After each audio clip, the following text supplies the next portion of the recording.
इन्फोकेशन TV के तमाम ही देखने और सुनने वालों को खुश आमदीद। दोस्तों, आज हम एक ऐसे गंदे और घिनौने बिल के हवाले से बात करने जा रहे हैं जिसको सुनकर आपके रोंगटे खड़े हो जाएंगे और आप हैरत का शिकार हुए बिना नहीं रह पाएंगे कि आप ही की सरजमीन पर कैसे ये गलीज बिल पास कर दिया गया जिसको अल्लाह और उसके रसूल सल्लल्लाहु अलैहि वसल्लम ने इंतहाई नापसंद करार दिया। दोस्तों, नबी पाक सल्लल्लाहु अलैहि वसल्लम वैसे तो अपने मामलात में बहुत कम्प्रोमाइजिंग थे, यानी कोई नबी पाक सल्लल्लाहु अलैहि वसल्लम से कोई भी चीज़ मांगता या किसी चीज़ का सवाल करता तो आप सल्लल्लाहु अलैहि वसल्लम अता कर दिया करते थे। लेकिन दीन इस्लाम पर नबी पाक सल्लल्लाहु अलैहि वसल्लम बिल्कुल भी कम्प्रोमाइज़ नहीं किया करते थे और इसी तरह बतौर उम्मत हम पर भी ये लाजिम है कि हम किसी तरीके से भी अपने किसी अमल से इस्लामिक वैल्यूज़ को हर्ट ना करें। लिहाजा अल्लाह पाक का जो भी हुक्म हो, हमारा बस यही रद्द-ए-अमल होना चाहिए कि समिअना व अताअना, यानी हमने सुन लिया और हम अताअत करने वालों में से हैं। लेकिन दोस्तों, आजकल एक आवाज़ गूंज रही है LGBTQ मूवमेंट के नाम से, जिसको दरअसल अमेरिका से उठाया गया है। इस LGBTQ नामी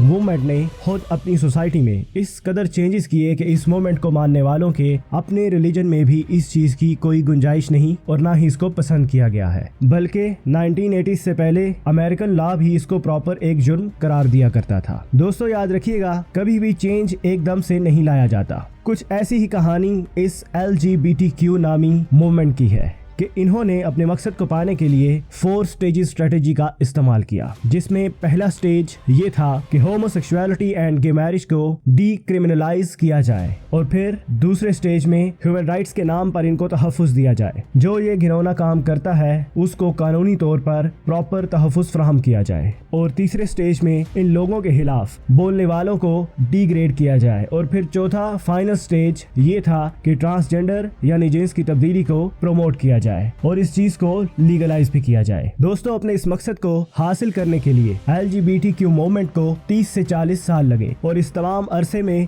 मुख्तलिफ तरीके और हरबों को इस्तेमाल करके इस मूवमेंट ने ट्रांसजेंडर यानी जिनसी तब्दीली की तरफ आने के लिए लोगों को उकसाया, क्योंकि वो जानते थे कि अगर एकदम ये थॉट्स लोगों के सामने रखे तो उनकी मूवमेंट्स ना सिर्फ नाकाम होगी बल्कि उनको बहुत भारी सजा भी काटनी पड़ सकती है। इसीलिए इन्होंने पहले इसके लिए रास्ते हमवार किए जो मुख्तलिफ शक्लों में थे। पहले एक सोच पैदा की गई जिस घिनौनी सोच को प्राइवेसी ऑफ इंडिविजुअल्स का नाम दे दिया गया, कि जिसके तहत ना भाई अपने भाई को और ना दोस्त अपने दोस्त को किसी गलत काम से मना कर सकता है। और ये गंदी सोच दीन से दूर रहने वाले लोगों के जहनों में भर दी गई कि अगर कोई इंतहाई बुरे से बुरा अमल कर रहा हो या अपनी मर्जी से या अपनी तन्हाई में कोई भी काम या फेल सर अंजाम दे रहा हो तो वो उसका प्राइवेट मैटर है, किसी दूसरे को इसमें बोलने या रोकने का कोई हक नहीं। और आहिस्ता आहिस्ता मुआशरे ने इस चीज़ को अडॉप्ट कर लिया। तो फिर एक कदम और आगे बढ़ाया गया कि दुनिया में एक नई सोच जो दरअसल एक बेहयाई का दरवाज़ा खोलने आ रही थी उसको परवान चढ़ाने के लिए औरतों को इस्तेमाल किया गया। और वो सोच ये थी कि औरत और मर्द बराबर हैं और इस सब को तहफ़्फ़ुज़ देने के लिए वुमेन राइट्स नामी लॉ दुनिया भर में मुतारिफ करवाया गया, जिसके बाद दुनिया भर में डाइवोर्स यानी तलाक की रेशो बहुत ज़्यादा बढ़ गई। बात यहाँ ही नहीं रुकी, बल्कि अपने असल मकसद को पाने के लिए LGBT नामी मूवमेंट ने औरतों के हकूक के नाम पर एक औरत मार्च का इनेकाद करवाया, जिसके तहत गंदे और गलीज नारे लगवाए गए और औरतों के अंदर मर्द के लिए एक नफरत पैदा कर दी गई। दोस्तों, यहाँ से LGBTQ का प्रॉपर आगाज हुआ, जिसमें उन्होंने अपने असल मकसद को सामने रखा और वो ये था कि मर्द चाहे तो मर्द के साथ रिलेशंस रख सकते हैं और औरत चाहे तो औरत के साथ रिलेशन रख सकती है। और हम जिस परस्ती को प्रमोट किया गया, जिसमें ना सिर्फ बद किरदार औरत बल्कि हया और गैरत से महरूम मर्दों ने भी खूब किरदार अदा किया, जिसमें पाकिस्तानी ड्रामा इंडस्ट्री के बहुत से मेल और फीमेल अदाकारों ने हिस्सा लेकर ये बात वाज़े कर दी कि चंद डॉलर्स के बदले ये लोग अपने माशरे को किसी भी गलाजत में धकेल देने को तैयार हैं। मजीद ये कि आज दुनिया भर में होमोसेक्सुअलिटी को प्रमोट भी किया जा रहा है,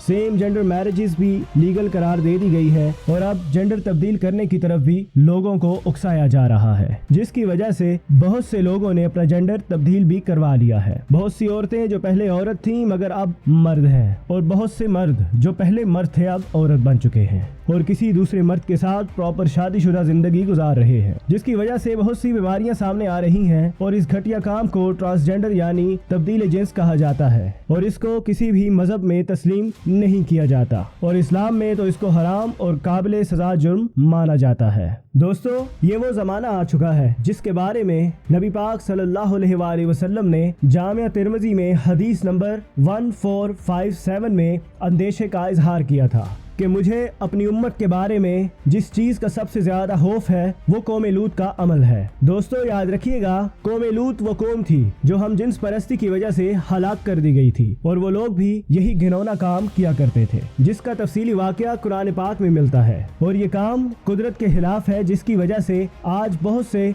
सुसाइड केसेस भी सामने आ रहे हैं कि जब भी इंसान किसी गैर फितरी यानी नेचर से हटकर कोई काम करता है तो वो कभी भी उसमें सक्सेस हासिल नहीं कर सकता। दोस्तों, ट्रांसजेंडर रिग्रेट ये वो लफ्ज है जो LGBTQ जैसी घटिया मूवमेंट के बाद दुनिया में इंट्रोड्यूस करवाया गया। ये लफ्ज तब इस्तेमाल हुआ जब अपना जेंडर तब्दील करवाने वाले लोगों ने शर्मिंदगी का इजहार करते हुए कहा कि काश ये घिनौना ट्रांसजेंडर जैसा काम हम ना करते, और इसी वजह से बहुत से लोगों ने सुसाइड भी कर ली थी। मगर किसी किस्म के मीडिया पर इस चीज को नहीं दिखाया जाता और ना ही दिखाया जाएगा, क्योंकि मीडिया को एक भारी रकम LGBTQ मूवमेंट्स की तरफ से दी जाती है और इस खबर को छुपाने का मकसद महज यही है कि LGBTQ मूवमेंट को कोई नुकसान ना पहुंचे, जिसके नतीजे में बात यहां आ पहुंची है कि पाकिस्तान में इस बिल को पास कर दिया गया है, जिसकी खबर कानो कान भी किसी को ना होने दी गई। याद रखिएगा कि इस मूवमेंट के खिलाफ तुर्की में भी भरपूर प्रोटेस्ट किया गया और तुर्की के अलावा भी बहुत से ममालिक में एहतजाजी रैलियां निकाली गई और इस बात का भी मुतालबा किया गया कि पाकिस्तानी गवर्नमेंट को ये बिल रिजेक्ट कर देना चाहिए, जिसको बज़ाहिर तो ख्वाजा सरा कम्युनिटी के नाम पर पाकिस्तान में पास किया गया है, लेकिन इसको अगर तफसीलन देखा जाए तो ये LGBTQ को ही प्रमोट कर रहा है और इसकी हम और पूरी दुनिया का हर गैरतमंद शख्स नामंजूर करता है। मगर अफसोस की बात यह है कि पाकिस्तानी अवाम को इस बात से जरा भी फर्क नहीं पड़ा। पाकिस्तानी अवाम को इस बिल के अगेंस्ट बाहर निकलना होगा, क्योंकि ये बिल सिर्फ इखलाकी एतबार से नहीं बल्कि दीन इस्लाम के अहकामात के भी सख्त खिलाफ है। उम्मीद है आप सब भी जरूर इस बारे में सोचेंगे और अपनी नस्लों के तहफ़्फ़ुज़ के लिए आवाज़ उठाएंगे। अल्लाह पाक पाकिस्तान का हामी और नासिर हो। अब तक के लिए इतना ही। कमेंट सेक्शन में अपनी कीमती राय से आगाह करें और इस वीडियो को लाइक, कमेंट और शेयर कीजिए। आइंदा आने वाली वीडियोस के लिए इन्फोकेशन TV को सब्सक्राइब करना और बेल के बटन को प्रेस करना मत भूलिएगा।